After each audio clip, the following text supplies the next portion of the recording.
Hello प्यारे बच्चों, नमस्कार। कैसे हैं आप सब? एक बार बता दीजिए कि आवाज की क्वालिटी और वीडियो की क्वालिटी सब चीज ठीक है। प्यारे बच्चों, आप सब कैसे हैं? फटाफट से पहले कमेंट करके हमको बताइए कि आप सब बिल्कुल बढ़िया है कि नहीं है। प्यारे बच्चों, बहुत दिन क्लास लिए हो गए आपका लाइव, बहुत दिन बाद आपका लाइव क्लास यहाँ पे चल रहा है।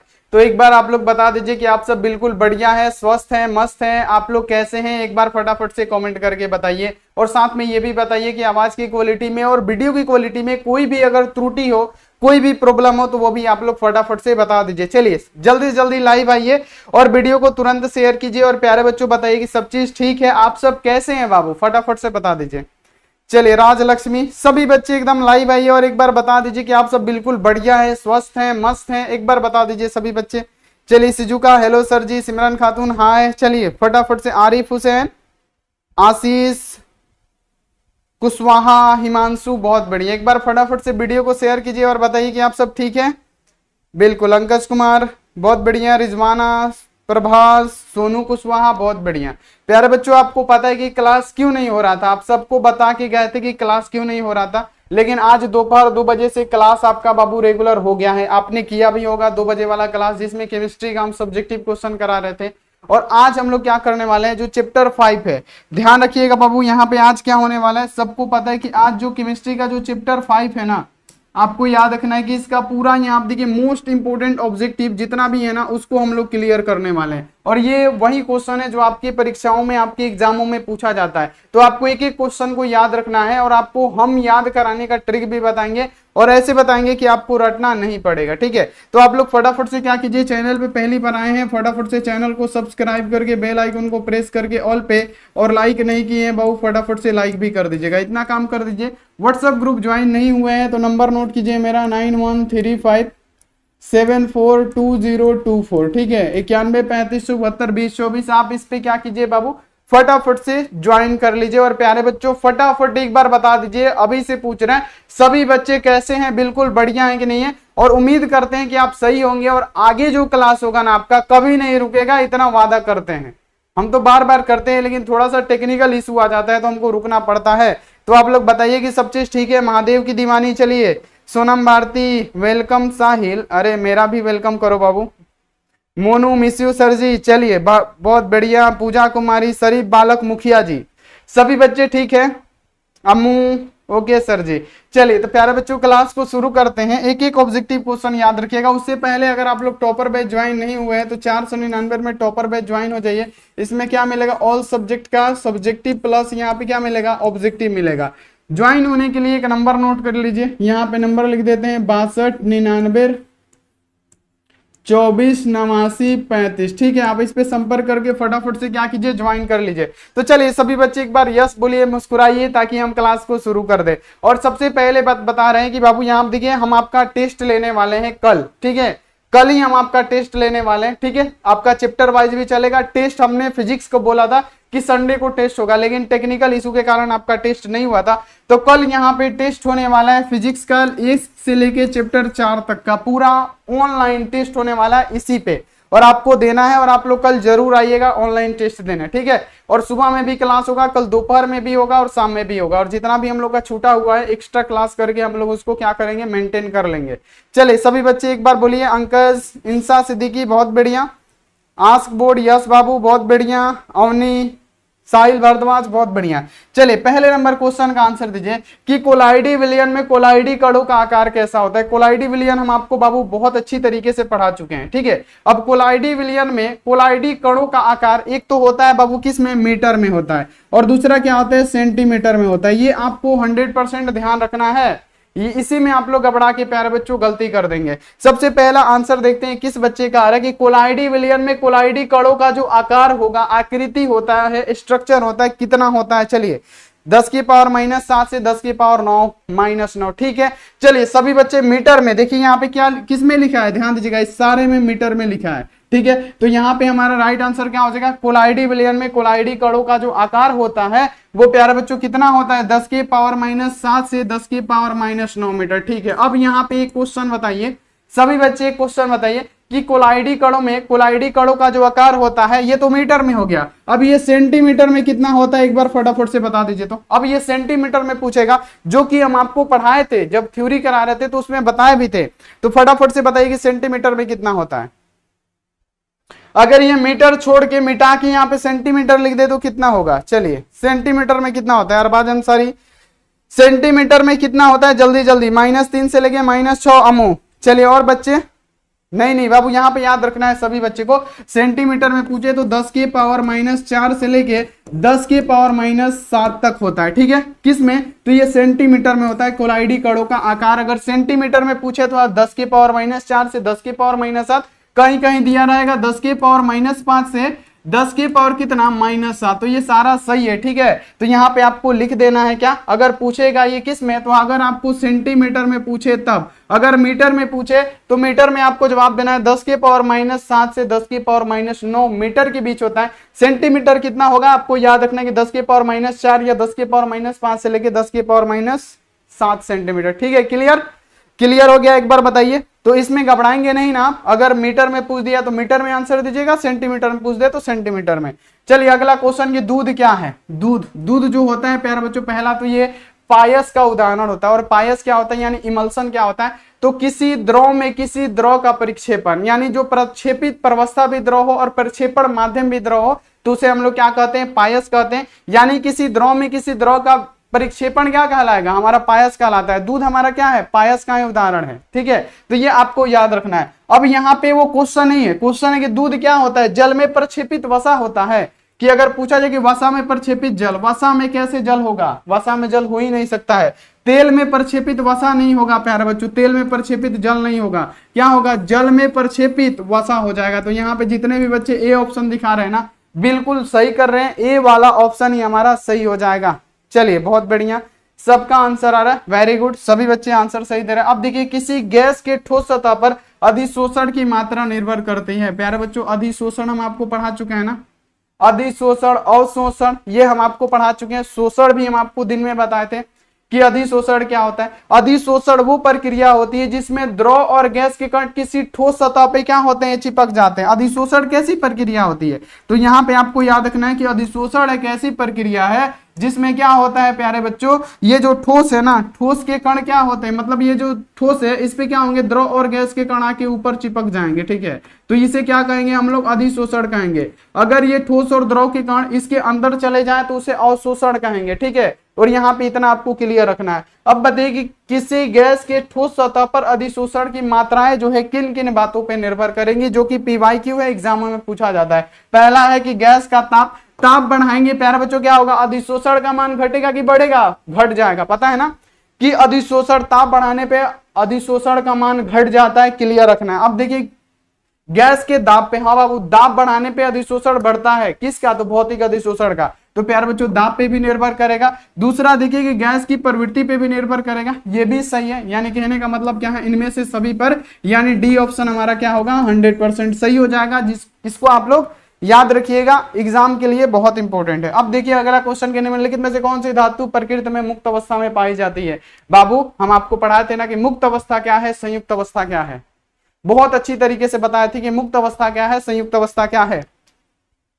तो प्यारे बच्चों, मुक्त अवस्था क्या होती है, जो ना जल वाष्प, ना कार्बन डाइऑक्साइड या किसी भी चीज से अपने आप को प्रक्रिया नहीं करवाता है, कोई भी रिएक्शन नहीं, कितना भी पानी उछिल दीजिए, कितना भी कार्बन डाइऑक्साइड उस पर वायु दे दीजिए, जल वाष्प दे दीजिए, किसी से भी अभिक्रिया ना करे तो वो कौन सी अवस्था होगी, तो वो प्यारे बच्चों मुक्त अवस्था होगी। और मुक्त अवस्था में कौन कौन सा चीज पाया जाता है, पहला पाया जाता है एयू, एयू का मतलब हो गया सोना, ठीक है प्यारे बच्चों। और यहाँ पे दूसरा पाया जाता है प्लेटिनम, ठीक है। ये जो चीजें होती है ये क्या होती है, मुक्त अवस्था में पूरे पृथ्वी में पाई जाती है। तो यहाँ पे आपको याद रखना है कि मुक्त अवस्था में क्या पाया जाएगा, तो प्यारे बच्चों सोडियम नहीं पाया जाएगा, जिंक नहीं पाया जाएगा, लोहा नहीं पाया जाएगा, क्या पाया जाएगा, प्लेटिनम पाया जाएगा। तो यहाँ पे डी वाला ऑप्शन सही हो जाएगा। तो यहाँ पे आप लोग सही पढ़े, कौन सा, प्लेटिनम मुक्त अवस्था में पाया जाता है, ठीक है, समझ गए। इंसा गोल्ड प्लेटिनम, बहुत बढ़िया। शरीफ बालक मुखिया, बहुत बढ़िया। अब देखिए क्वेश्चन है कि मांड विधि द्वारा कौन से धातु को शुद्ध किया जाता है, ठीक है। मांड विधि द्वारा, ये शायद लगता है कि यहाँ पे इसके अगले चैप्टर का क्वेश्चन आ गया। चलिए कोई बात नहीं। मांड विधि द्वारा पूछा जा रहा है कि किसको हम शुद्ध करते हैं, मांड विधि द्वारा। तो मांड विधि द्वारा किसको शुद्ध किया जाता है, तो याद रखना है कि निकेल को हम मांड विधि द्वारा शुद्ध करते हैं। ये सारी चीजें पढ़ाएंगे अभी 7 चैप्टर का, ये अलग चैप्टर का क्वेश्चन है, ठीक है। तत्वों का वर्गीकरण एवं सिद्धांत का ये क्वेश्चन आ गया है। अब देखिए अगला क्वेश्चन है कि द्रव में किसी द्रव का परिक्षेपण किसका उदाहरण है। अब हम आपको क्या बताएंगे, जब प्रक्षेपित प्रवस्था भी द्रव हो और प्रक्षेपण माध्यम भी द्रव हो तो उसे हम लोग क्या कहते हैं, तो आप बताते हैं इमल्सन कहते हैं, इमल्सन कहते हैं। इमल्सन को ही हम लोग क्या कहते हैं, पायस कहते हैं। तो यहाँ पे आप इसका आंसर लगा के बताइए बाबू। सबसे पहले बताना है कि द्रव में किसी द्रव का परिक्षेपण क्या कहलाएगा, तो प्यारे बच्चों इसे क्या कहते हैं, तो पायस कहते हैं, पायस कहते हैं। तो पायस हमारा राइट आंसर हो जाएगा। एक क्वेश्चन पूछे आप लोग रेडी हैं, एक क्वेश्चन पूछे आप लोग रेडी हैं। क्वेश्चन ये है, सभी बच्चे ध्यान से सुनिएगा कि अगर किसी ठोस पे द्रव का परिक्षेपण हो तो वो क्या कहलाएगा। किसी ठोस पे द्रव का परिक्षेपण क्या कहलाएगा, जल्दी जल्दी आंसर लगाइए। किसी ठोस पे द्रव का परिक्षेपण क्या कहलाएगा, जल्दी जल्दी आंसर लगा दीजिए। किसी ठोस पे द्रव का परिक्षेपण जेल, अमुक आ गया है जेल, बहुत बढ़िया, वेरी गुड। और बच्चे, अर्चना बहुत बढ़िया, चलिए वेरी गुड। अंकज, सभी बच्चे का जेल जेल, पायस, मोनू पायस नहीं, सोल नहीं होगा बाबू, जेल होता है, जेल। किसी ठोस पे किसी द्रव का परिक्षेपण क्या कहलाता है, जेल कहलाता है। तो वहां पे आप लोग बताइएगा कि किसी ठोस पे किसी द्रव का परिक्षेपण हमारा जेल कहलाएगा, ठीक है। तो ये आप लोग क्लियर रखिएगा, किसका जवाब था, अमू का था। तो यहाँ पे हम लिख देते हैं, ठीक है। आप भी यहाँ पे क्वेश्चन आंसर सही से देने की कोशिश कीजिए ताकि आपके भी एग्जाम में प्यारे बच्चों धमाल मचाने के लिए रेडी रहे, ठीक है। आप भी ट्राई कीजिए कि हम सबसे पहले दे तो हम सबसे पहले दे। अब देखिए, किसी आयन का स्कंदन प्रभाव निर्भर करता है, किसी भी आयन का स्कंदन प्रभाव किस पे निर्भर करता है। क्वेश्चन अच्छा है, आपको बताना कि किसी भी आयन का, क्या पूछा गया है, किसी भी आयन का स्कंदन प्रभाव किस पे निर्भर करेगा, स्कंदन जो प्रभाव होगा किस पे निर्भर करेगा। तो प्यारे बच्चों क्या होता है, जो संयोजकता होता है ना, ये आवेश के चिन्ह पे क्या करता है, संयोजकता तथा आवेश के चिन्ह पे ये क्या करता है, निर्भर करता है कि इसकी संयोजकता कितनी है और आवेश का चिन्ह क्या है। तो जो भी बच्चे यहाँ पे आवेश का चिन्ह और संयोजकता बता रहे हैं तो ये बहुत बढ़िया है। संयोजकता के चिन्ह पे देखिए गलत टिक मार रहे हैं, बता सही रहे, क्या होगा, संयोजकता तथा आवेश के चिन्ह पे ये निर्भर करता है। तो यहाँ पे क्या होगा, हमारा बी वाला ऑप्शन सही होगा, ठीक। अगला क्वेश्चन आ जाएगी, क्रिस्टल लाभ कोलाइडी से भिन्न होते हैं, क्यों बाबू। हम क्रिस्टल लाभ भी पढ़ाए थे और आपका यहाँ पे प्यार बच्चों कोलाइड भी पढ़ाए थे, याद कीजिएगा थ्योरी। जो भी बच्चे थ्योरी किए होंगे वो 100% आपको आंसर बता के देंगे। चलिए एक बार बताइए तो क्या राइट आंसर होगा कि क्रिस्टल लाभ कोलाइडी से भिन्न होता है कैसे। तो प्यार बच्चों एक होता है क्रिस्टल लाभ, एक होता है कोलाइड। क्रिस्टल लाभ में क्या होता है प्यार बच्चों, जंतु झिल्ली से क्या होता है, बहुत तेजी से छन जाते हैं, क्या होता है, बहुत क्या होते हैं, तेजी से छन जाते हैं। जो जंतु झिल्ली होता है ना, जंतु झिल्ली से तेजी से छन जाता है, ठीक है। तो उसे हम लोग क्या कहते हैं, तो यहाँ पे याद रखिएगा उसे कहते हैं क्रिस्टल लाभ। जो क्या हो जाए प्यारे बच्चों, जंतु झिल्ली से जल्दी से छन जाए, जैसे पानी में नमक डाल के उसको जंतु झिल्ली से पार कराइएगा तो वो तेजी से छन जाएगा। और एक होता है कोलाइड, जैसे यहाँ पे सल्फर गोंद घोल दीजिएगा, उसको जंतु झिल्ली से पार कराइएगा तो वो आहिस्ता आहिस्ता पार करता है, तो उसे क्या कहते हैं, उसे कोलाइड कहते हैं। तो प्यारे बच्चों यहाँ पे वही क्वेश्चन है कि क्रिस्टल लाभ कोलाइड से भिन्न कैसे होता है, तो कणों के आकार में क्या होता है, क्रिस्टल लाभ का कणों का आकार छोटा होने के कारण जंतु झिल्ली से जल्दी छन जाता है। तो यहाँ पे आंसर क्या होगा, कणों का आकार। और यहाँ पे कोलाइड विलयन में क्या होता है प्यारे बच्चों, इसमें जो होता है ना, कणों का आकार थोड़ा सा बड़ा होने के कारण क्या होता है, जंतु झिल्ली से आहिस्ता आहिस्ता पार करता है। तो ये तो क्वेश्चन हम आपको करा चुके थे, तो यहाँ पे याद हो जाएगा कणों का आकार, कणों का आकार बहुत बढ़िया, सभी का आ रहा है कणों का आकार, वेरी गुड, सभी का आंसर एकदम बिल्कुल मस्त आ रहा है। ऐसे ही पढ़ाई कीजिए, मजा आ रहा है, ठीक है, ऐसे ही पढ़ाई करते रहिए। अगला देख लीजिए कि ठोस पदार्थ पर किसी द्रव का परिक्षेपण क्या कहलाता है। किसी ठोस पे किसी द्रव का परिक्षेपण क्या है, कोई ठोस है उस पे द्रव का परिक्षेपण कहेंगे तो उसे क्या कहेंगे प्यारे बच्चों, ना सॉल कहेंगे, ना पायस कहेंगे, ना फोम कहेंगे, क्या कहेंगे, इसे जेल कहते हैं, जो कि हम आपसे पूछे थे। तो बी वाला ऑप्शन सही हो जाएगा, ठीक है।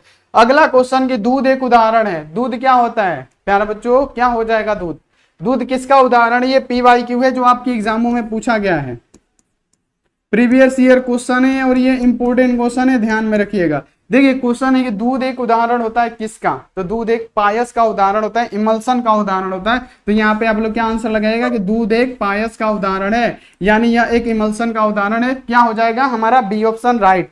और एक बार वीडियो को शेयर कर दीजिए ताकि जितने भी ये स्टूडेंट हैं प्यारे बच्चों नहीं ज्वाइन किए हैं फटाफट से ज्वाइन कर ले। देखिए अब देखिए क्वेश्चन है कि तापक्रम के बदलाव के लिए प्रति संवेदनशील उत्प्रेरक कौन है तापक्रम के बदलाव के लिए? तो प्यारे बच्चों तापक्रम के बदलाव के लिए संवेदनशील जो उत्प्रेरक होगा ना प्यारे बच्चों, तापक्रम के बदलाव के लिए संवेदनशील जो उत्प्रेरक होता है वो हमारा होता है जाइमेज। ये क्वेश्चन आया हुआ है, तो ये आपको ध्यान में रखना है कि तापक्रम के बदलाव के लिए कौन सा उत्प्रेरक की आवश्यकता पड़ेगी?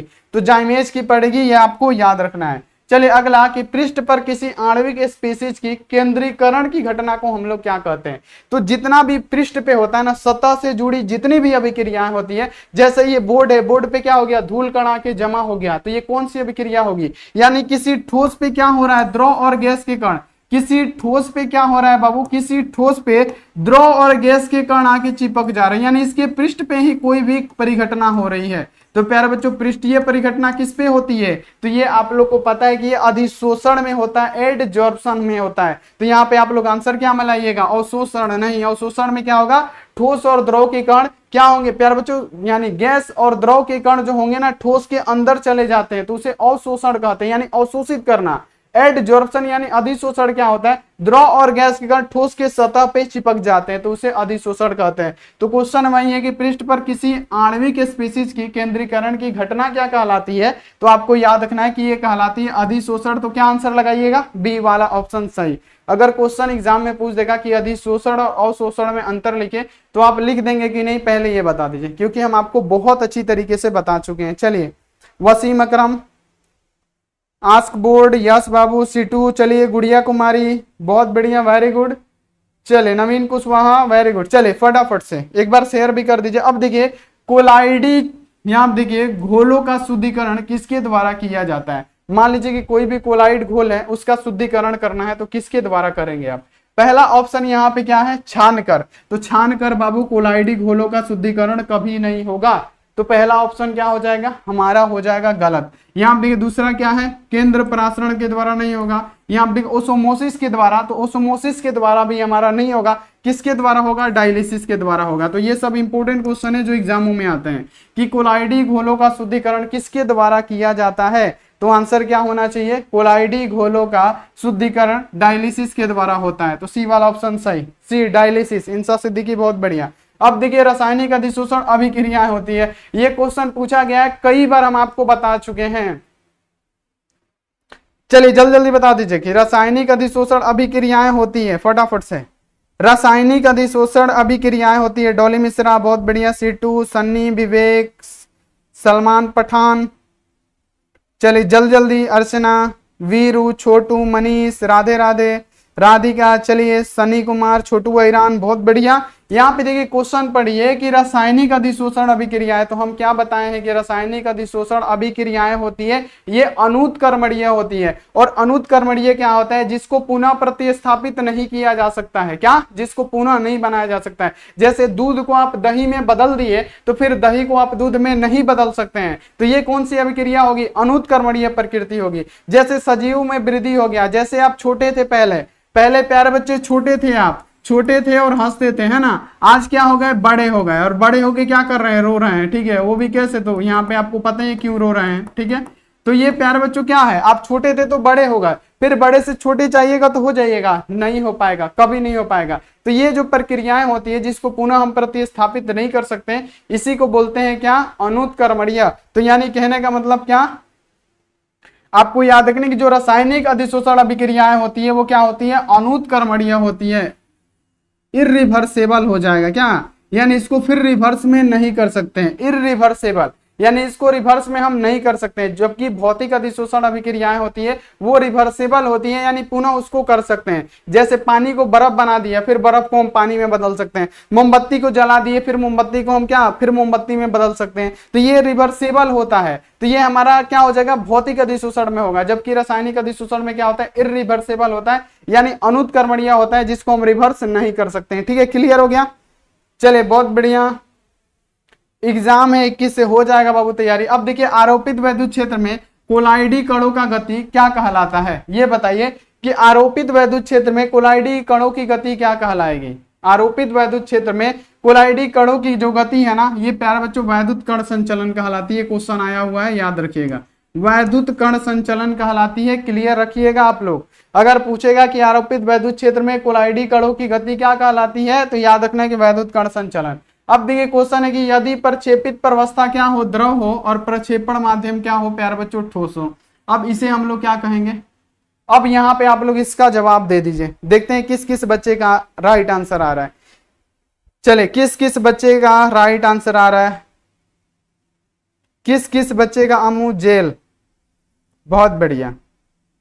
धर्मेंद्र तिवारी, राधा, बहुत बढ़िया। जेल जेल जेल जेल जेल जेल, बहुत बढ़िया। सबको पता है कि किसी ठोस में किसी द्रव का परिक्षेपण जेल ही कहलाता है। अब देखिए ठोस की सतह पर गैस की अधिशोषण के संदर्भ में कौन सा कथन सही नहीं है। देखिए अब यहाँ पे अगर आपसे पूछा जा रहा है कि ठोस के सतह पर गैस के अधिशोषण के संदर्भ में कौन सा सही नहीं है, तो प्यारे बच्चों यहाँ पे सबसे पहला ऑप्शन पढ़िए कि ताप बढ़ाने पर अधिशोषण की मात्रा बढ़ जाती है। वह ताप बढ़ाने पर अधिशोषण बढ़ता है कि घटता है, एक बार बताइएगा। तो आपको हम पढ़ाए थे थ्योरी में कि ताप बढ़ाने पे अधिशोषण की मात्रा घट जाती है। हर बार आपको बताया है कि ताप बढ़ाने पे अधिशोषण की मात्रा घटती है। तो प्यारे बच्चों पहला ही ऑप्शन जब गलत है तो ये सब सारा सही होगा। तो यहाँ पे हम लोग क्या आंसर लगाएंगे, ए वाला ऑप्शन हमारा सही हो जाएगा। तो ऐसे आप लोग ट्रिक के माध्यम से भी इसको सॉल्व कर सकते हैं, ठीक है।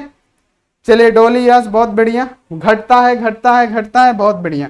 अब देखिए क्वेश्चन है कि निम्नलिखित में से कौन सा कोलाइडी विलयन के आवेश से स्वतंत्र है। अब बताइए कि कौन सा है जो कोलाइडी विलयन के आवेश से स्वतंत्र है। बाबू यहाँ पे आपको पढ़ाए हैं, यहाँ पे वैद्युत रसायन। अगर आप पढ़े होंगे ना तो 100% सही जवाब दे देंगे इसका। अगर आप हमसे पढ़े हैं तो इसका सही जवाब बिल्कुल दिमाग लगा के दे सकते हैं। देखिए क्वेश्चन है कि निम्नलिखित में से कौन सा गुण है जो कोलाइडी विलयन के आवेश से स्वतंत्र होता है। तो आवेश से स्वतंत्र यानी उस पर कोई ना कोई चार्ज होना चाहिए। तो पहला देखिए यहाँ पे क्या लिखा है, इलेक्ट्रो, यहाँ पे देखिए ओसोमोसिस। ये प्यारे बच्चों क्या है, स्वतंत्र नहीं है। स्कंदन भी नहीं है प्यारे बच्चों। यहाँ पे याद रखिएगा वैद्युत कण संचलन भी नहीं है। कौन, टिंडल प्रभाव आपको याद रखना है। क्या, टिंडल इफेक्ट, ठीक है।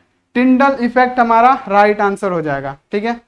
Tyndall effect right answer. अब देखिए क्वेश्चन है कि ताजे अवक्षेप को कोलाइड में हम कैसे बदल सकते हैं। कौन सी प्रक्रिया द्वारा ताजे अवक्षेप को कोलाइड बना सकते हैं। कौन सी प्रक्रिया के द्वारा ताजे अवक्षेप को कोलाइड में परिवर्तित कर सकते हैं। तो याद रखना है कौन सा, पेप्टाइजेशन के द्वारा हम लोग ताजे अवक्षेप को कोलाइड में बदल सकते हैं। क्वेश्चन पूछ देगा कि ताजे अवक्षेप को कोलाइड में कैसे बदलना है, तो पेप्टाइजेशन की क्रिया से ताजे अवक्षेप को कोलाइड में बदल सकते हैं, ध्यान में रखना है। अब देखिए अगला के टिंडल प्रभाव पाया जाता है किसमें, तो प्यारे बच्चों टिंडल प्रभाव किसमें पाया जाता है, ये भी इंपॉर्टेंट क्वेश्चन है। टिंडल इफेक्ट किसमें पाया जाता है, पढ़ाए थे ना टिंडल इफेक्ट क्या होता है। तो टिंडल इफेक्ट किसमें पाया जाता है, तो प्यारे बच्चों किसमें पाया जाएगा, ना अवक्षेप में, ना वाष्प में, ना विलयन में, ये सॉल में पाया जाता है। किसमें, सॉल में, इन सॉल। टिंडल इफेक्ट किसमें पाया जाता है, सॉल में पाया जाता है, जो कि आपको याद रखना। बाबू अवक्षेप मार रहे हैं ना, गलत हो जाएगा, मत मारिए, मत मारिए। क्या मारिए आप लोग, मारिए यहाँ पे सॉल। अगला देख लीजिए कि भौतिक जो अधिशोषण है उसके लिए सही नहीं है। कौन सा, तो भौतिक अधिशोषण में जो प्यारे बच्चों द्रव और गैस के जो कण होते हैं वो ठोस सतह पे जुड़े हुए हैं। प्यारे बच्चों कौन सा बल लगा के, ये बताइए। तो सबसे पहले ये मान लीजिए ठोस है। अब ठोस पे ये जो द्रव और गैस के कण है ये कौन से बल के कारण चिपके हुए रहते हैं, एक बार बता दीजिए। भौतिक अधिशोषण में, भौतिक अधिशोषण में ये जो द्रव और गैस के कण है ये ठोस सतह पे कैसे चिपके रहते हैं, एक बार बता दीजिए। कौन सा इसमें बल होता है, भौतिक अधिशोषण में कौन सा बल होता है, एक बार फटाफट से बता दीजिए। चलिए अमू, वांडरवाल बल, बहुत बढ़िया। चलिए बहुत बढ़िया, वांडरवाल। चलिए क्लासिकल डोली, चले बहुत बढ़िया। शरीफ, वांडरवाल, वांडरवाल, बहुत बढ़िया। इंसा सिद्दीकी, वांडरवाल। ये क्या होता है, बहुत कमजोर बल है एक प्रकार का, ठीक है। तो भौतिक अधिशोषण में जो द्रव और गैस के कण होते हैं ना ठोस सतह पे कमजोर वांडरवाल बल द्वारा बंधे होते हैं, और जैसे ही इस पे टेम्परेचर देते हैं क्या होते हैं, ये प्यारे बच्चों जो अधिशोषण होता है ना घट जाता है, अधिशोषण की मात्रा में कमी होने लगती है, ठीक है। वहीं दाब देने पे क्या होगा प्यारे बच्चों, उसमें वृद्धि होने लगती है, ठीक है। तो ये आपको क्लियर कर लेना है, ठीक है। आप लोग इसको क्लियर कर लीजिएगा। तो भौतिक अधिशोषण हेतु सही नहीं है, तो भौतिक अधिशोषण हेतु कौन सा सही नहीं है, तो याद रखना है कि अधिशोषण ताप के साथ बढ़ता है। अब बढ़ता है घटता है जी, प्यारे बच्चों यही गलत है, क्योंकि ये क्या होगा, घटता है, बढ़ता नहीं है। ताप बढ़ाने पे अधिशोषण की मात्रा घटती है और दाब बढ़ाने पे अधिशोषण की मात्रा बढ़ती है। तो ये आपको क्लियर होना चाहिए। ये सब क्वेश्चन आपके एग्जाम के लिए है, तो यहाँ पे आप लोग इसको ध्यान में रखिएगा। अब देखिए कि रासायनिक अधिशोषण में कितने परतें होती हैं, अब बता दीजिए कि रासायनिक अधिशोषण में कितने परतें होंगी। ये क्वेश्चन बताइए, उसके बाद से एक क्वेश्चन और पूछेंगे आपसे ताकि आपके एग्जाम में आए तो छूटे ना। देखिए क्वेश्चन है कि रासायनिक अधिशोषण में कितने परत होती है। तो रासायनिक अधिशोषण क्या है, जिसमें प्यारे बच्चों आपको याद रखना है, ये जो ठोस है ना, ठोस में ये जो द्रव और गैस के कण जो चिपके होते हैं ना, ये यहाँ पे रासायनिक मजबूत बंधन बल द्वारा अगर चिपके हो, रासायनिक मजबूत बंधन बल द्वारा चिपके हो, तो इसे क्या कहेंगे हम लोग, रासायनिक अधिशोषण कहते हैं। ठीक है, अब ये रासायनिक अधिशोषण में कितने परतें होती है, तो याद रखना है कि रासायनिक अधिशोषण में एक परत होता है। क्या, एक परत होता है। रासायनिक अधिशोषण में कितने परत बाबू, एक। निधि बहुत बढ़िया, याद रखना है, निधि राजपूत बहुत बढ़िया। कितना, रासायनिक अधिशोषण में एक परत होती है। अब यहाँ पे एक क्वेश्चन बता दीजिए कि जो भौतिक होता है ना, भौतिक में कितनी परत होती है, भौतिक अधिशोषण में कितनी परत होगी, एक बार क्लियर कीजिए और बताइए कि भौतिक अधिशोषण में कितनी परतें होती हैं, एक बार फटाफट से बता दीजिए। नैन्सी लवर, चलिए बहुत बढ़िया। चलिए इंसा, सुमन कुमार, प्रिया कुमारी बहुत बढ़िया, स्टेटस ऑफिशियल, डॉन नीतीश बहुत बढ़िया, गौरव। चलिए जल्दी जल्दी अमू, दो दो दो दो दो दो, बहुत बढ़िया, सबका आने लगा दो, बहुत बढ़िया। मुखिया जी का भी आ गया दो, बहुत बढ़िया। हिमांशु का बहुत बढ़िया। सभी का आ रहा है कि जो भौतिक अधिशोषण होते हैं उसमें दो परतें होती है, जबकि रासायनिक में एक परतें होती है। ठीक है, अब देखिए कि भौतिक अधिशोषण में गैस के कण ठोस सतह पर किस बंधन बल द्वारा बंधे रहते हैं। अब बताइए, तो भौतिक अधिशोषण की बात किया जा रहा है, कौन सा है, भौतिक अधिशोषण है। अब भौतिक अधिशोषण में कौन सा बल द्वारा बंधे रहते हैं, तो आपको हम क्या बताएं कि भौतिक अधिशोषण में कौन सा बल लगता है, तो कमजोर वांडरवाल बल लगता है। क्या, कमजोर वांडरवाल बल लगता है। तो डी वाला ऑप्शन हमारा सही होगा, डी ऑप्शन हमारा सही होगा। अब देखिए किसके द्वारा दूध को कुछ समय तक सुरक्षित रख सकते हैं। अब आपको दूध को सुरक्षित रखना है, तो कौन सा ऐसा चीज है जिसके द्वारा हम दूध को कुछ समय तक सुरक्षित रख सकते हैं। पहला ऑप्शन देख लीजिए प्यारे बच्चों, यहाँ पे सभी बच्चे, पहला ऑप्शन सबसे पहले देखिए, किसके द्वारा हम दूध को सुरक्षित रख सकते हैं कुछ समय के लिए। पहला फॉर्मिक एसिटिक अम्ल नहीं, फॉर्मल्डिहाइड, फॉर्मल्डिहाइड है ना, इसके द्वारा हम दूध को कुछ समय के लिए हम क्या कर सकते हैं, सुरक्षित रख सकते हैं। तो आंसर हमारा क्या होगा, B is the right answer. तो क्लियर रखिएगा कि किसके द्वारा दूध को कुछ समय तक सुरक्षित रख सकते हैं, तो हम रख सकते हैं फॉर्मल्डिहाइड द्वारा, जो कि आपको इस क्वेश्चन को याद कर लेना है। अब देखिए क्वेश्चन है कि निम्नलिखित में से कौन हाइड्रोफोबिक कोलाइड है। हाइड्रोफोबिक बाबू, हाइड्रोफोबिक कोलाइड सोल का एक उदाहरण होता है क्या, सल्फर। हाइड्रोफोबिक कोलाइड सोल का एक उदाहरण होता है जिसका नाम क्या है, सल्फर। तो यहाँ पे क्या हो जाएगा, हाइड्रोफोबिक कोलाइड सोल हमारा क्या बनेगा बाबू, सल्फर बनेगा। तो सल्फर हमारा क्या हो गया, बिल्कुल ही बिल्कुल राइट आंसर हो गया। तो यहाँ पे सल्फर जितने भी बच्चे बता रहे हैं बिल्कुल सही आंसर कर रहे हैं। चलिए अब देखिए अगला क्वेश्चन कि तेल को वसा में बदलने हेतु प्रयुक्त उत्प्रेरक कौन सा है। देखिए सबसे पहले यहाँ पे आपको याद रखना है कि तेल को वसा में बदलना हो उसके लिए भी निकेल लगता है। ठीक है, यहाँ पे तेल का हाइड्रोजनीकरण करना हो उसके लिए भी कौन सा, तो उत्प्रेरक की आवश्यकता पड़ेगी, तो उसके लिए भी निकेल, निकेल की ही आवश्यकता पड़ेगी। तेल का हाइड्रोजनीकरण करना हो प्यारे बच्चों, और क्या करना हो, तेल को वसा में बदलना हो, प्राकृतिक घी की बात करें उसमें भी किसका प्रयोग करते हैं, सब में एक ही उत्प्रेरक रखता है जिसका नाम क्या है, आपको पता होना चाहिए, जिसका नाम है निकेल। तो निकेल हमारा क्या हो जाएगा, बिल्कुल सही आंसर हो जाएगा। तो सभी बच्चे यहाँ पे सी ऑप्शन 100% सही जवाब देंगे। ठीक है, अब एक क्वेश्चन जो है बहुत फेमस है कि निकेल का संशोधन किस विधि के द्वारा किया जाता है, एक बार बता दीजिए, निकेल का संशोधन किस विधि के द्वारा होगा। चलिए अब मजा आएगा, क्लास टाइम सर नमन कुमार बाबू 7:30 बजे से होता है। ठीक है, आज बहुत दिनों बाद हो रहा है तो बच्चे भी बहुत कम है। ठीक है, आप बता दीजिए सबसे पहले।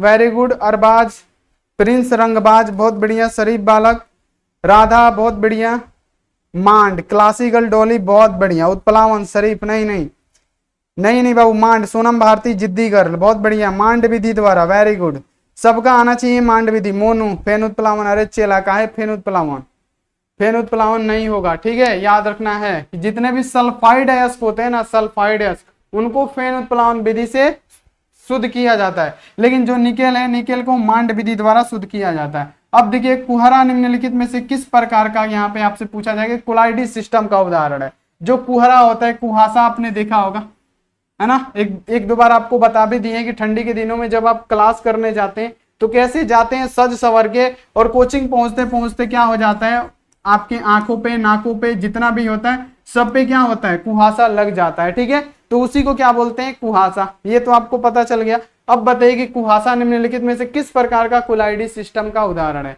कुहासा किस प्रकार के कोलाइडी सिस्टम का उदाहरण है। तो कुहासा प्यारे बच्चों क्या है, आपको याद रखना है कि गैस का द्रव में मिश्रण होता है, कि द्रव का गैस में मिश्रण होता है। बाबू जो हमारा द्रव होता है ना, जो द्रव होता है वो गैसीय अवस्था में होता है, जो कि हमको दिखाई नहीं देता है। क्या होता है, वो धुआं बन के रहता है। जैसे हम लोग उससे क्रॉस करते हैं, हम लोग के मुंह पे शीत यानी प्यारे बच्चों जो कुहासा है वो चिपक जाता है। यानी जो हमारा द्रव होगा वो गैस में छिपा हुआ होगा। यानी कहने का मतलब क्या, द्रव का गैस में विलयन। प्यारे बच्चों क्या, द्रव का गैस में विलयन, यानी जो द्रव होगा वो गैसीय अवस्था में होगा, जो गैस होगा वो द्रवित अवस्था में नहीं होगा, जो द्रव होगा वो हमारा गैसीय अवस्था में होता है। तो यहाँ पे आप लोग याद रखिएगा, क्या, जो द्रव होगा वो हमारा गैसीय अवस्था में होगा। अब देखिए स्वर्ण संख्या सबसे कम किसमें होगा, यानी पूछा जा रहा है कि गोल्डन नंबर सबसे कम किसमें होता है। तो प्यारे बच्चों देखिए जेलेटिन की बात करें तो जेलेटिन का कितना होता है, 0.0005 से कितना होता है, तो प्यारे बच्चों 0.01 होता है। ठीक है, इसका मान होता है। अंडे के एल्बुमिन, अंडे का एल्बुमिन कितना होता है, 0. यहाँ पे 25 से यहाँ पे क्या होता है, 0. यहाँ पे क्या होता है, 15 होता है। ठीक है, ये आपको पता होना चाहिए। सेम टू सेम गोंद का भी यही होता है, कितना,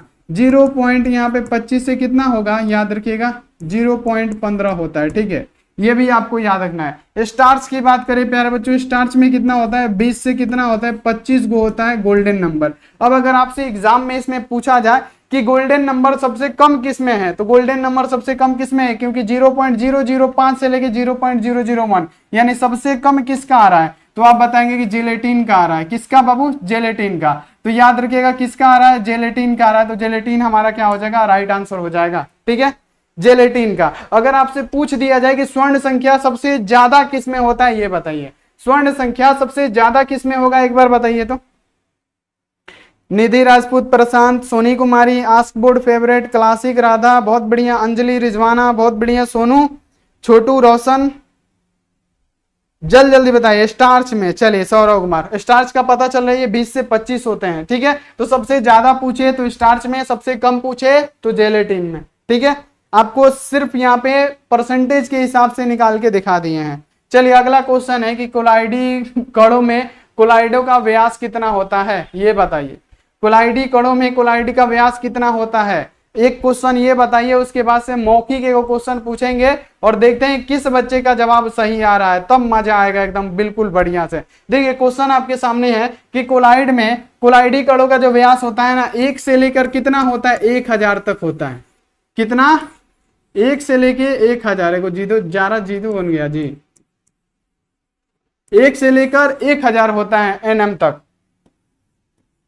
याद रखना है कि कोलाइडो में व्यास कितना होता है, तो कोलाइडो में व्यास की बात करें तो 1 से लेके 1000 होता है एनएम तक। तो याद रखना है। ठीक है, तो ये आप लोग याद रखिएगा। देखिए एक मौखिक क्वेश्चन आपके सामने ये रहा कि कोलाइडी कणों में, प्यारे बच्चों पूछा जा रहा है कि कोलाइडी कणों में जो मान होता है ना, सेंटीमीटर में बता दीजिए। अभी जस्ट यहाँ पे सेंटीमीटर में बता दीजिए, सेंटीमीटर में बताना है, जल्दी अभी बता दिए हैं। कोलाइडी विलयन में कोलाइडी कणों का आकार बताइए बाबू सेंटीमीटर में, जल्दी। मंजीत 20 से 40। चलिए अमुका सुजिका का बहुत बढ़िया आंसर आ रहा है, साथ में आ रहा है, बहुत बढ़िया, वेरी गुड, सबका आ रहा है। इंसा सिद्दीकी बहुत बढ़िया, वेरी गुड। यही है पढ़ने का तरीका। अगर सेंटीमीटर में पूछे तो प्यारे बच्चों 10 के पावर -4 से 10 के पावर -7 किस में, सेंटीमीटर में। अगर ये मीटर में हो तो आपको आंसर देना है 10 के पावर -7 से 10 के पावर क्या -9 मीटर में होता है। तो कोलाइडी विलयन में कोलाइडी कणों का आकार आपको अब कभी भूल नहीं पाएंगे, 100% है, कभी आप भूल नहीं ना पाएंगे ये क्वेश्चन। तो आपको गलती नहीं करना है कि किस में दिया है, ये दोनों ऑप्शन दिया रहता है, तो आपको देख लेना है, या तो ये देगा तो ये नहीं दे देगा। ठीक है, अब यहाँ पे देगा भी तो यहाँ पे सेंटीमीटर लगा देगा। ठीक है, तो ये बात आपको ध्यान में रखना है। ठीक, तो ये आप लोग बात ध्यान में रखिएगा। अगला है कि आप देखिए रक्त पे आवेश कौन सा पाया जाता है, जो रक्त पे चार्ज पाया जाता है वो कौन सा होता है, हमारा निगेटिव चार्ज होता है, पॉजिटिव चार्ज होता है, कि प्यारे बच्चों शून्य होता है, कि धनात्मक होता है, कि गैस में द्रव होता है। तो हमारा जो ब्लड होता है ना, ब्लड पे कौन सा चार्ज होता है प्यारे बच्चों, आपको ध्यान रखना है कि ब्लड पे हमेशा ऋणात्मक आवेश पाया जाता है, ब्लड पे हमेशा ऋणात्मक आवेश पाया जाता है। तो ये आपको याद रखना है कि नेगेटिव हो जाएगा। चलिए, कोलाइड पर उपस्थित आवेश को नष्ट करने हेतु किसका प्रयोग करते हैं, ये बताइए कि कोलाइड पर आवेश में उपस्थित, यानी कोलाइड पर उपस्थित जो आवेश होते हैं उसको नष्ट करने के लिए किसका प्रयोग करेंगे, एक बार बता दीजिए। शुरू मतलब सुबह में ही हम आपको ये क्लास करवाए थे और आपको बताए थे कि वैद्युत अपघट्य क्या होता है ना, तो एक बार बता दीजिए। बरजेश रिजवाना, चलिए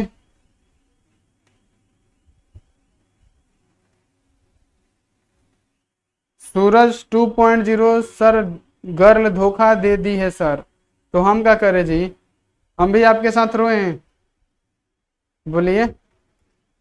इसलिए आप लोग को बोलते हैं कि आप लोग मुक्त अवस्था में रहिए, एकदम मुक्त, किसी से कोई लगाई छुआई नहीं, तभी आप लोग ज्यादा दिन तक चलेंगे, ठीक है, ज्यादा दिन तक तभी चलेंगे। अगर आप प्यारे बच्चों क्या बोल रहे हैं कि अगर आप संयुक्त अवस्था में रहेंगे ना, तब आपका चलना भी खत्म हो जाएगा। जीना होगा 70 साल, जिएंगे 40 साल, रोते रोते मर जाएंगे, खोखला हो जाएगा आपका दिल, यही होता है टेंशन में। एक तो आप लोग का बैंक का दिल है, इंसानों वाला दिल तो है नहीं, पिटाने वाला आपका दिल है ना, आपको पता ही है। ये जो दिल होता है किसका होता है, ये इंसान का दिल थोड़ी है, ये बैंक का दिल है। किसका है, बैंक का। वही दिल लेके आप लोग भागते फिरते हैं, है ना। आई कौन सा दिल है आपको पता है, ये पिटाने वाला दिल है, ये तो आपको पता ही है।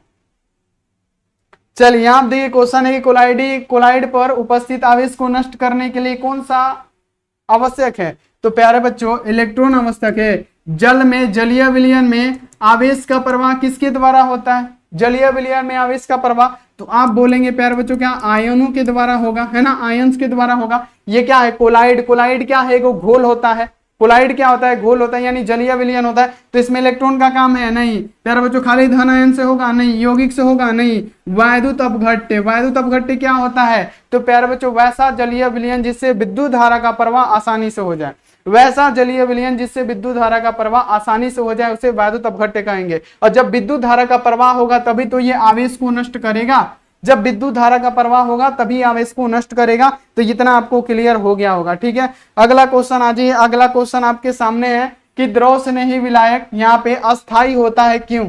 यहाँ पे द्रव स्नेही विलायक, यहाँ पे क्या होता है, विलयन क्या होता है, जो द्रव के साथ स्नेह करके कोलाइडी विलयन का निर्माण कर दे उसे द्रव स्नेही कोलाइड कहते हैं।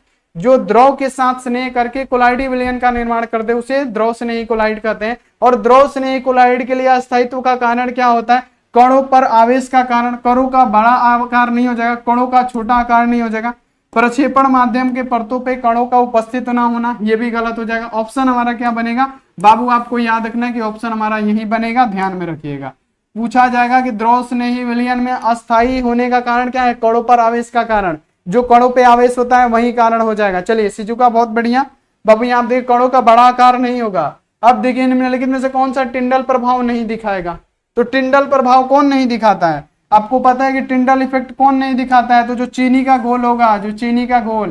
प्यारे बच्चों क्या याद रखिएगा, यहाँ आप देखिए स्पेंशन से दिख जाएगा, इमल्सन से दिख जाएगा, स्वर्ण विलयन से दिख जाएगा, लेकिन शर्करा विलयन से नहीं दिखेगा। यानी शर्करा विलयन का मतलब चीनी का घोल हो गया।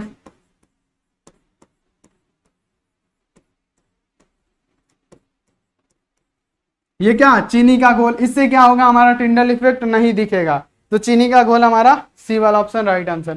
चलिए अब बताइए निम्नलिखित में से कोलाइडी कणों पर का आकार कितना होता है, कोलाइडी कणों का आकार, कोलाइडी विलयन में कोलाइडी कणों का आकार। अब यहाँ आप देखिए सेंटीमीटर में दिया है, तो बहुत सारे बच्चे ऐसे करेंगे ना कि 10 की पावर -7 से 10 की पावर -9 मीटर लगा के चल देंगे फटाफट से कि हाँ सर जी बताए हैं। और ये बात देख लीजिएगा, बहुत सारे ऐसे टीचर पढ़ाते हैं, लेकिन आपको बहुत कम ही आदमी पढ़ाएगा, एक ही बता के चले जाएंगे, या तो मीटर वाला या तो सेंटीमीटर वाला, ज्यादातर मीटर वाला ही बता के चले जाते हैं। अब इसमें क्या होगा, बच्चा सब देखेगा रटने वाला कि हाँ ये तो ये होता है, आंसर मार के चला गया, तो वो क्या हो जाएगा आप लोग का गलती हो जाएगा, ठीक है, वो क्या हो जाएगा आप लोग का गलती हो जाएगा। लेकिन अगर आप हमारे पास पढ़ते हैं तो आप 100% सही आंसर दे के आएंगे। देखिए क्वेश्चन है कि निम्नलिखित में से कोलाइडी कणों का आकार सेंटीमीटर में, तो सेंटीमीटर में देखिए कितना होता है 10⁻⁻⁴ से लेके क्या 10⁻⁷ तक, कहीं कहीं दे दिया रहेगा 10⁻⁵ से लेके 10⁻⁷ तक। तो यानी ये भी हमारा क्या हो जाएगा 100% सही होगा। तो आंसर आप ये नहीं देंगे, अगर सेंटीमीटर में हो तो ये गलत, सेंटीमीटर में हो तो ये सही, ठीक है। ये होगा ओनली मीटर के लिए, ठीक है। तो क्लियर रखिएगा, अगर एग्जाम में आएगा तो सोच समझ के आंसर दीजिएगा। और खास करके ऐसे क्वेश्चन पूछा जाता है आपके एग्जाम में, क्योंकि एक क्वेश्चन जब मिलता है ना पढ़ा हुआ, जब एग्जाम में बैठेंगे ऐसा क्वेश्चन दिख जाएगा एकदम दिल गार्डन गार्डन हो जाएगा, है ना प्यारे बच्चों, क्या होगा दिल गार्डन गार्डन हो जाएगा। जैसे नहीं होता है लड़का है लड़की एक दो बार ताक दी लड़का की तरफ, लड़का एकदम खुश, उसको कुछ भी नहीं चाहिए, पूरा पैसा खर्चा करेगा दिखा के लड़का उड़का सो ये लाओ पेप्सी लाओ कोला लाओ ये लाओ वो लाओ, है ना, ये सब होता है ना, वही होता है। जैसे क्वेश्चन देखेंगे प्यारे बच्चों क्या होगा दिल गार्डन गार्डन हो जाएगा। जाएंगे फटाक से मार के आएंगे टिक ये वाला, खुशी खुशी अब बोलेंगे जा रहे हैं सर के पास मिलाने, जब तक सर क्या कर दिए बोल दिए कि नहीं ये तो ये होता है सेंटीमीटर में, जब तक मुंह क्या होगा लोला की तरह लटक जाएगा। तो ये तो गलत है ना, इसलिए बोलते हैं कि पढ़िए तो पूरा अच्छी तरीके से पढ़िए। पढ़ाने वाले तो बहुत हैं बाबू, पढ़ाने वाले तो बहुत है, लेकिन गलती हो जाएगा, ठीक है, तो ध्यान में रखिएगा। अब देखिए अगला क्वेश्चन की बादल निम्नलिखित में से किसका उदाहरण है, फटाफट से बता दीजिए। अब बादल की बात किया जा रहा है बाबू, बादल का बात किया जा रहा है, बादल बता दीजिए किसका उदाहरण है, जल्दी जल्दी जल्दी जल्दी फटाफट से। निगाहों निगाहों में प्यार हुआ सर, बिल्कुल कीजिए।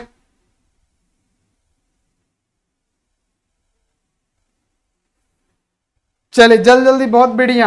यहाँ पे आंसर बता दीजिए कि बादल निम्नलिखित में से किसका उदाहरण है। बादल भी क्या होता है एक प्रकार का गैस होता है, और गैस में क्या छिपा रहता है द्रव, यानी जो द्रव होता है गैसीय अवस्था में होता है ना, जो द्रव होगा बादल में द्रव होता है ना, यानी कहने का मतलब बादल आपको दिखाई देगा वो क्या होगा वायु की तरह रहेगा, गैस की तरह, लेकिन उसमें से पानी निकलता है। क्यों? क्योंकि जो द्रव होता है ना वो गैस में मिश्रण होता है, द्रव का गैस में मिश्रण, द्रव जो होता है गैस में मिश्रित रहता है। तो बी वाला ऑप्शन सही होगा, ठीक है।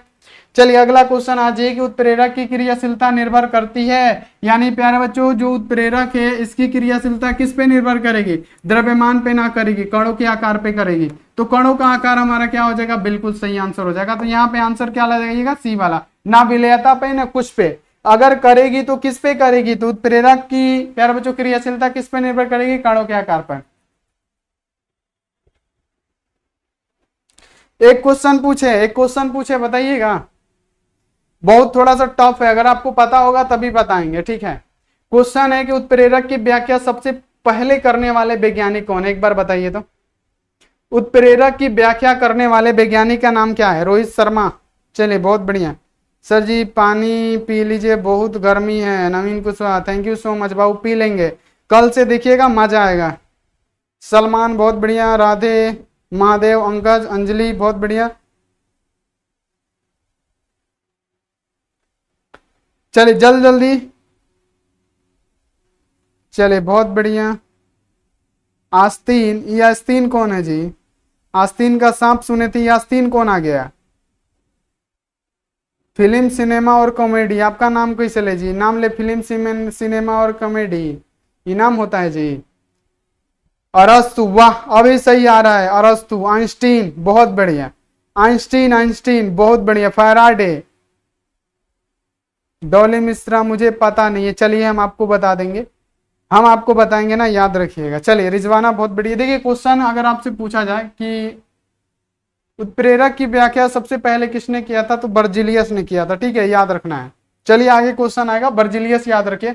चलिए उत्प्रेरक यहाँ देखिए अभिक्रिया के दर को बढ़ाता है कैसे, उत्प्रेरक अभिक्रिया की दर को कैसे बढ़ाएगा बाबू, चैप्टर 3 याद कीजिएगा, अभिक्रिया का दर कैसे बढ़ेगा, तो सक्रियन ऊर्जा का मान जितना कम रहेगा आपकी अभिक्रिया का दर यानी रेट क्या होगा, बढ़ेगा। सक्रियन ऊर्जा बहुत ज्यादा रहेगा तो अभिक्रिया का दर कम होगा, ये हम आपको पढ़ाए थे चैप्टर 4 में। तो याद रखिएगा कि अगर आपसे पूछा जाए कि उत्प्रेरक अभिक्रिया के दर को कैसे बढ़ाएगा, तो सक्रियन ऊर्जा कम होगा तभी क्या होगा, प्यारे बच्चों याद रखना है कि उत्प्रेरक अभिक्रिया के दर को बढ़ाएगा। तो यहाँ पे क्या आंसर दीजिएगा, आंसर दीजिएगा कि सक्रियन ऊर्जा कम होकर, यानी सक्रियन ऊर्जा को घटाएंगे तो हमारा क्या होगा प्यारे बच्चों, किसी भी यहाँ पे उत्प्रेरक की अभिक्रिया हो, रासायनिक अभिक्रिया हो, उसका दर हमारा बढ़ेगा।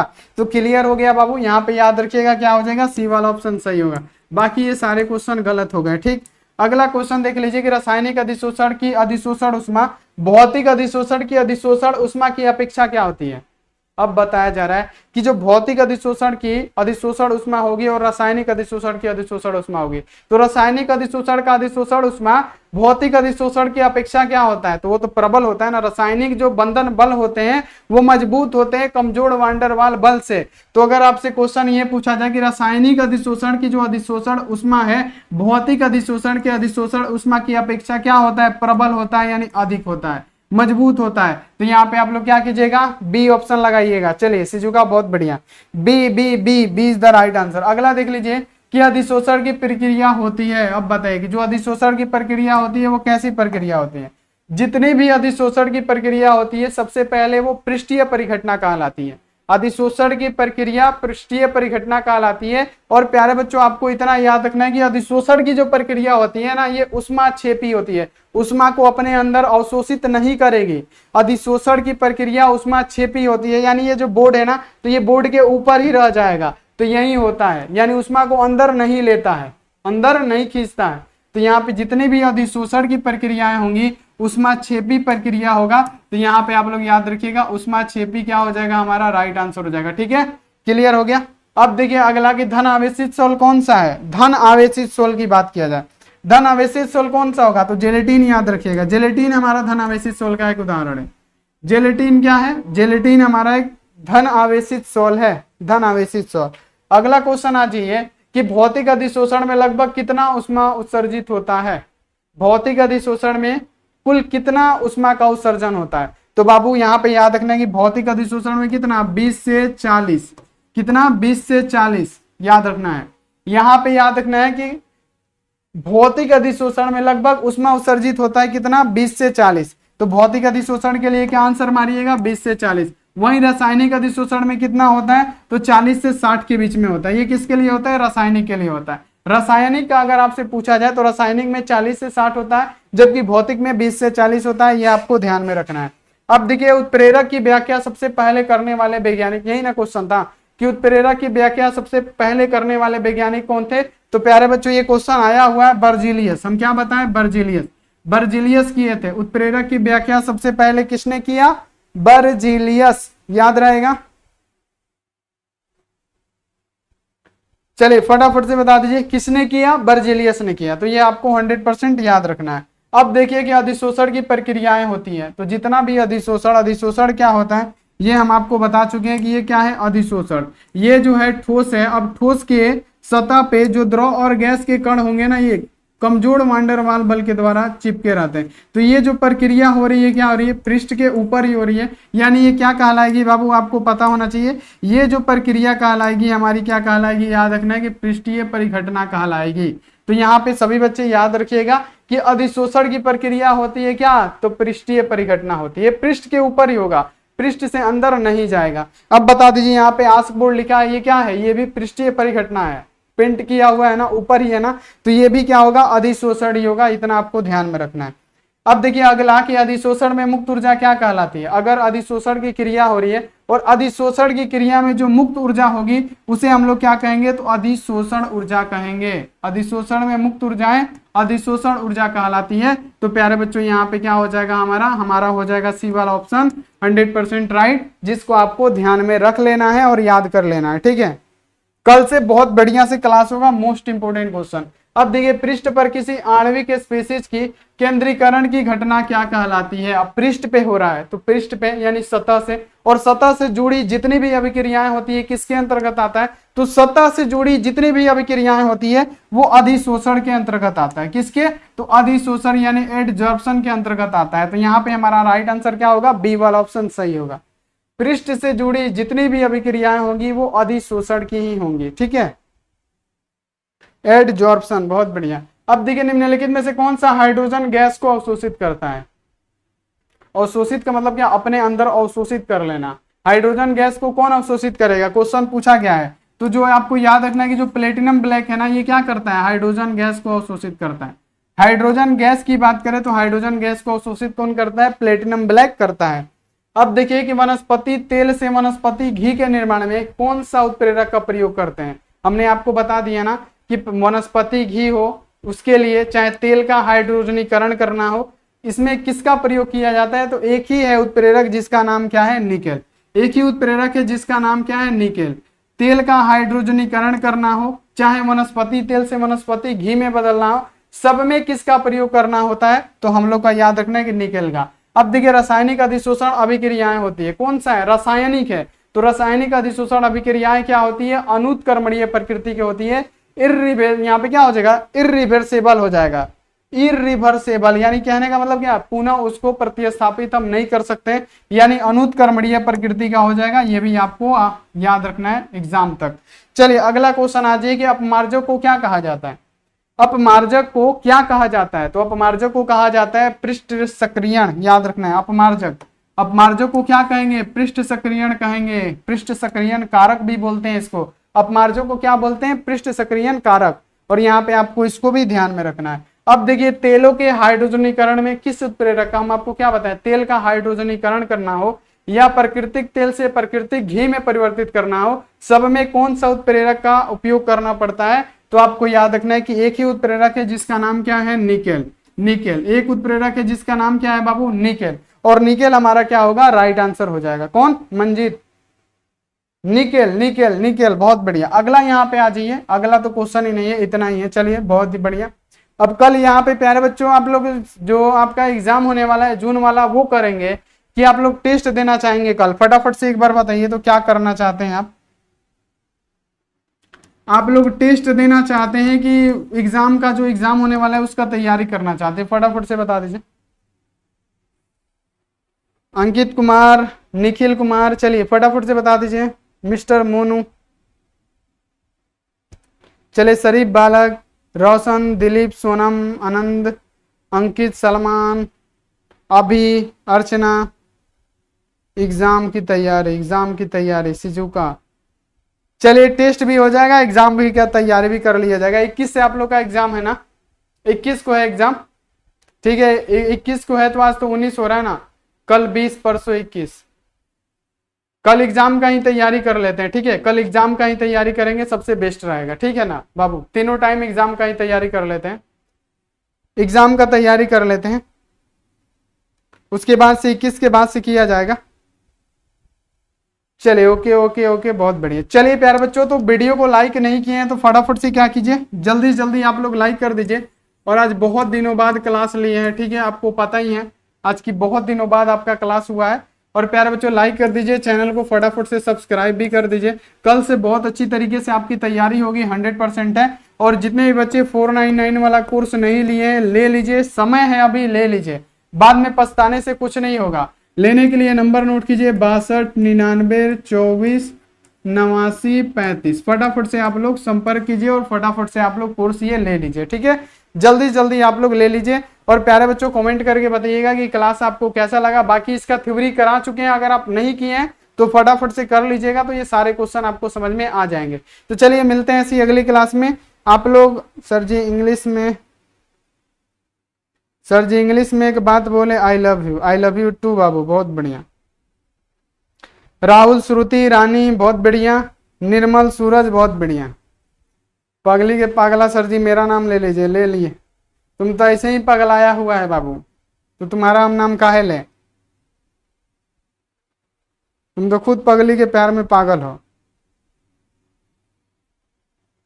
चलिए बाबू, तो मिलते हैं ऐसी अगली क्लास में। और सुबह में क्लास होगा और कल दोपहर 2 बजे भी होगा। और कल पूरा फिजिक्स का और केमिस्ट्री का पूरा तैयारी किया जाएगा, ठीक है। तो मिलते हैं ऐसी अगली क्लास में। आप लोग अपना ध्यान रखिए, मन लगा के पढ़ाई कीजिए। Take care and bye. सभी बच्चे लाइक सब्सक्राइब शेयर कर दीजिएगा और जितने भी आपके दोस्त साथी हैं उनको बता दीजिएगा कि क्लास अब आपका स्टार्ट हो चुका है। थैंक यू सो मच, मिलते हैं ऐसी अगली क्लास में।